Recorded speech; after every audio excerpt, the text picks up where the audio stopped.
মানুষের জীবন নানাবিধ ওঠানামার মধ্য দিয়ে যায়, কখনো কখনো জীবন দুর্বিষহ হয়ে ওঠে। এমন এক পর্যায়ে ভারতীয় বাংলা সিনেমার জনপ্রিয় অভিনেত্রী ঐন্দ্রিলা সেন ও তার মা আত্মহননের সিদ্ধান্ত নিয়েছিলেন। একটি পডকাস্টে অতিথি হিসেবে উপস্থিত হয়ে সেই দুঃসহ সময়ের কথা বর্ণনা করেছেন এই অভিনেত্রী। 2015 সালে সড়ক দুর্ঘটনায় মারা যান ঐন্দ্রিলার বাবা শান্তানু সেন। তখন ঐন্দ্রিলার বয়স 20 বছর। সেই দিনের ঘটনা বর্ণনা করে এই অভিনেত্রী বলেন, আমি এখনো সেদিনের কথা ভুলতে পারি না।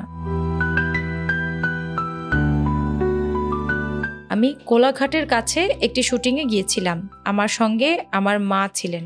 মাত্র আধা ঘন্টা আগেই বাবার সঙ্গে আমাদের কথা হয়েছিল। হঠাৎ মায়ের কাছে একটি ফোন আসে, বাবার অ্যাক্সিডেন্ট হয়েছে, আমরা যেন তাড়াতাড়ি চলে যাই। কলকাতার বেহেলা শিলপাড়া এলাকায় একেবারে মধ্যবিত্ত পরিবারে বেড়ে উঠেছেন ঐন্দ্রিলা। তার মা গৃহবধূ হলেও মেয়ের পড়াশোনা অভিনয় নিয়েই বেশিরভাগ সময় ব্যস্ত থাকতেন, আর সংসারের বাকি সব দেখাশোনা করতেন ঐন্দ্রিলার বাবা। এই অভিনেত্রীর ভাষায়, আমরা জানতাম না এটিএম থেকে কিভাবে টাকা তুলতে হয়, কিভাবে ইলেকট্রিক বিল দিতে হয়।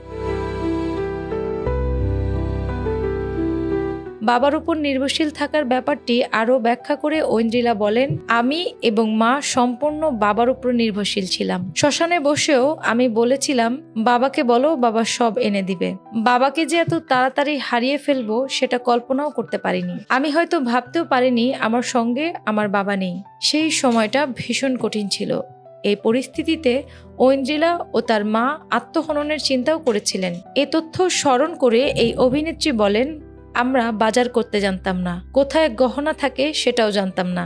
এক কথায় আমি আর আমার মা সম্পূর্ণ বাবার উপর নির্ভরশীল ছিলাম। একটা সময় আমি আর মা সিদ্ধান্ত নিয়েছিলাম আমরা আত্মহত্যা করব।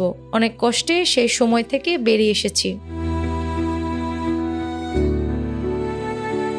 রবি কিনাগি নির্মিত বন্ধন সিনেমার মাধ্যমে চলচ্চিত্রে অভিষেক ঘটে ঐন্দ্রিলার। 2004 সালে মুক্তিপ্রাপ্ত জিৎ কোয়েল অভিনীত এ সিনেমায় পার্শ্ব চরিত্রে অভিনয় করেন তিনি। পরের বছরই সকাল সন্ধ্যা ও রাজু আঙ্কেল সিনেমায় অভিনয় করেন ঐন্দ্রিলা।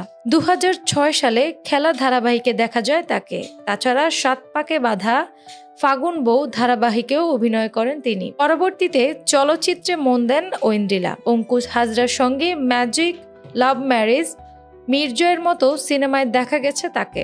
বর্তমানে সাজঘর, চন্দ্রবিন্দু সিনেমার কাজ তার হাতে রয়েছে। অ্যানি আক্তার, বাংলা বাজার পত্রিকা।